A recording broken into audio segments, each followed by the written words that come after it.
when a new country signs onto NATO, it has to then change all of its weapons specifications, weapons purchases to NATO specifications, which means it has to buy all of its weapons from Lockheed, Boeing, General Dynamics, and Northrop Grumman, and the U.S. military contractors that are all owned by BlackRock. So there's this economic imperative to drive NATO into all of these new countries. And, Putin said again and again, if you go in there, we are going to have to fight back.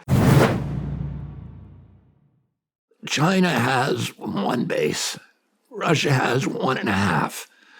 We have 800, and each one of them is, an opportunity for a new little war. And of course, you have, the big military contractors, Northrop Grumman and Boeing and Lockheed and General Dynamics and, these others. They're all owned by one company, which is BlackRock. And BlackRock has the contracts to destroy Ukraine, and it has the contract to rebuild Ukraine. So, and it's one of the biggest owners of the Republican and Democratic Party. And the Ukraine war is really about the expansion of NATO. We wanted to put NATO, and President Putin and every president before him have said that's a red line. You can't put NATO in Ukraine. The Russians have been invaded 3 times through Ukraine. Last time, Hitler killed 1 out of every 7 Russians. We've never experienced an invasion like that. Russians haven't. Everybody remembers it. And they don't want a foreign enemy army in Ukraine. And particularly, they don't want an army with nuclear weapons. And, we have put on nuclear-ready systems, these Aegis missile systems that Lockheed makes in Romania and Poland, so we made those NATO countries. Why do we want to go into NATO? Here's one of the reasons. Why do we want every country in Europe? We promised in 1992, when Gorbachev said, I'm going to remove the walls in Europe. I'm going to allow you, the West, to reunite Germany under NATO, and I'm going to move out 450,000 Soviet troops from Germany, from East Germany, and I'm going to allow you to march NATO soldiers into their barracks. Okay, he could never go back to Russia after that. He went back, but he was despised. Nobody went to his funeral, but he did it because he wanted to end the Cold War.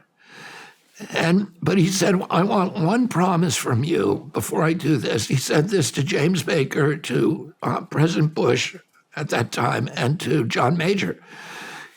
He said, I want one promise, which is after I give you Germany, you cannot move NATO you cannot move NATO to the east until all the other countries we're going to march out of.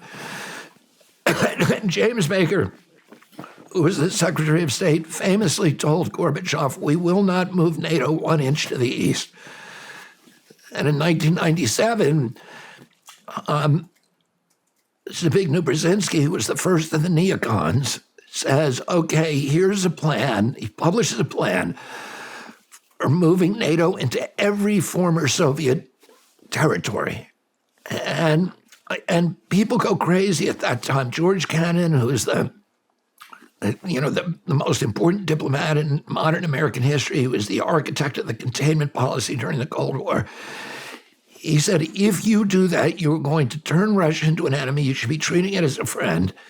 You should be welcoming it to the global community and using it as a bulwark against Chinese expansion. Kissinger said that. George Kennan said that. George Kennan said, if you do this, you're going to force Russia into a violent response.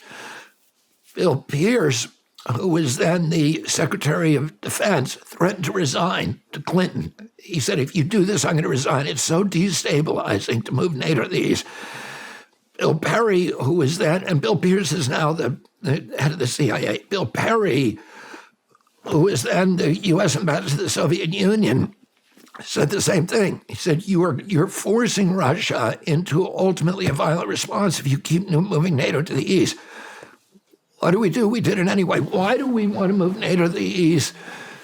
There's all kinds of geopolitical reasons that the neocons want to drive because they like conflict. But, the big reason is that when a new country signs onto NATO, it has to then change all of its weapons specifications, weapons purchases to NATO specifications, which means it has to buy all of its weapons from Lockheed, Boeing, General Dynamics, and Northrop Grumman and the U.S. military contractors that are all owned by BlackRock. So there's this economic imperative to drive NATO into all of these new countries. And, Putin said again and again, if you go in there, we are going to have to fight back. What do we do? In 2014, the CIA goes in with USAID and overthrows the elected government of Ukraine. And we put in a Western government. The Undersecretary of State, Victoria Nuland, who's the top neocon at that time, we now have a tape of her talking to the U.S. ambassador a month before the coup, hand-picking the cabinet that would replace the neutral government with a pro-Western government. So then we go in there, we overthrow their elected government. We put in a government that's sympathetic to us.